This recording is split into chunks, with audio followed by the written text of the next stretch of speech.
inhale a lungful of battlefield air, rich with a mix of gun smoke and blood.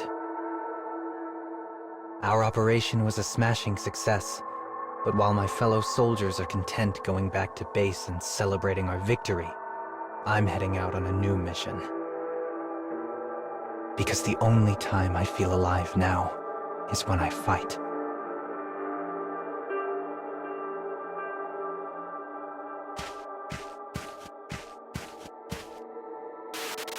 Revenge drove me.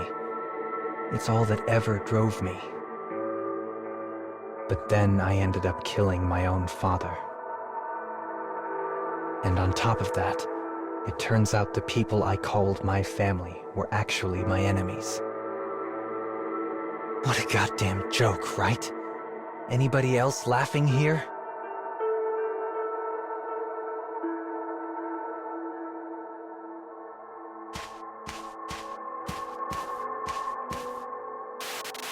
When I return to reality, I see piles of corpses everywhere. It's all my doing, this carnage, but instead of rage or sorrow, I just feel a strange sense of calm. Honestly, killing is the only thing that brings me peace anymore.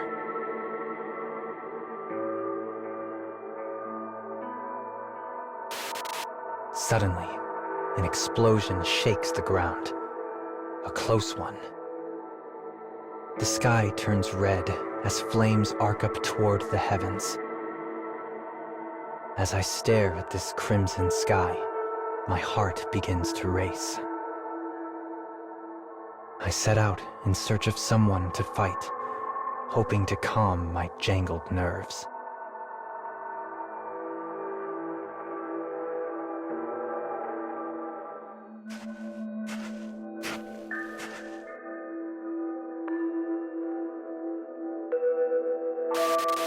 The war has turned in our favor.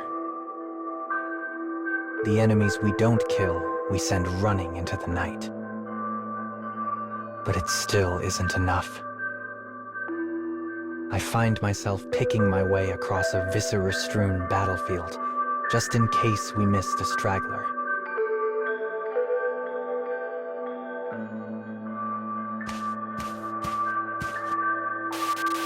After a bit, I sense someone hiding behind a collapsed house.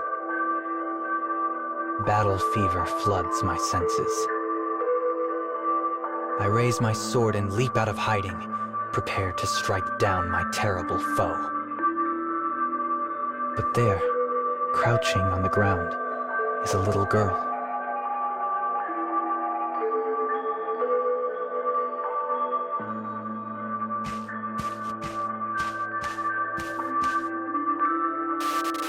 God damn it, I think. We're under orders to protect civilians, which means I gotta drag this kid around with me until I find a place to dump her off. What a pain in the ass. I extend a bloody hand and grab the girl by the arm.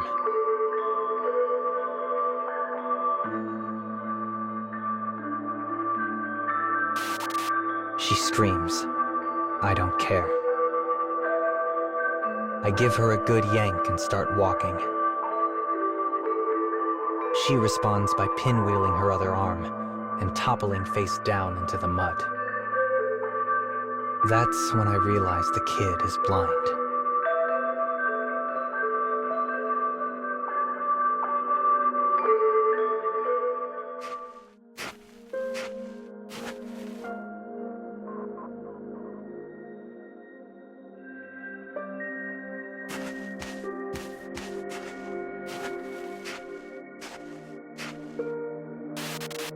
The girl, still sitting on the ground, grabs my hand and says, "Oh no, mister. You're bleeding.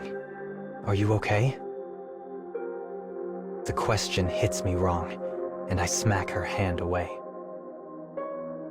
After that, we wait in a long, uncomfortable silence.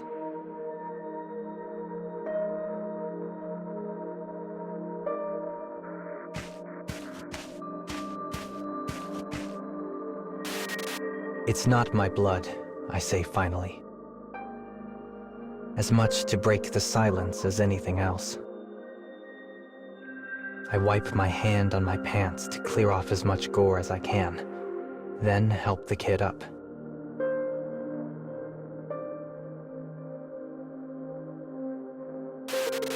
Her hands are so damn soft. I'd forgotten hands could be soft. The only thing mine are good for anymore is murder. It's hard to believe her hands and mine are the same thing.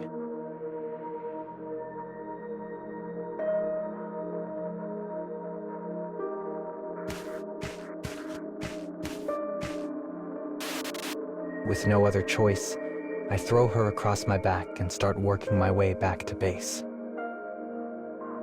I can feel the kid's warmth against me. And there, in the strange silence you always get on a battlefield after a fight,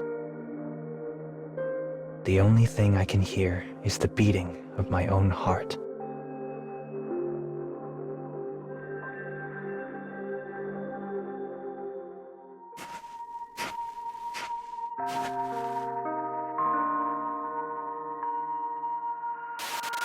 Eventually, we make it to a field hospital. It's a nice place, actually, with sunlight coming through the windows and wind rustling the trees. The kid seems okay with it, at least. She lies on a bed, her gaze trained on the window to her side.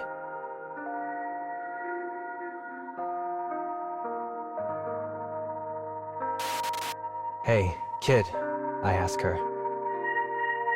"What were you doing on the ground back there?" She pauses for a second, then speaks. She tells me how she'd been neglected by her parents her whole life, before they finally abandoned her once the war came home.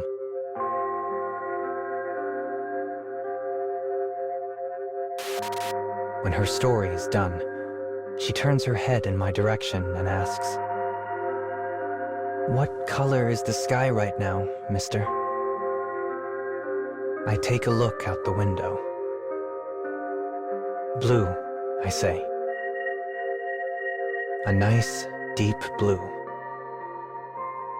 She closes her eyes, I have no idea why, and begins to try and imagine what blue might look like.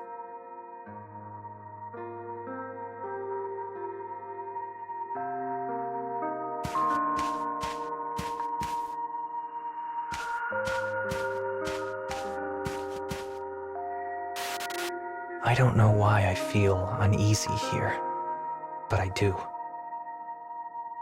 Something about being near this kid puts me on edge. My heart is racing again, but in a different way than the discomfort I've felt for my entire life. And as I try to identify what this strange feeling is, I picture the color of the sky in the girl's imagination.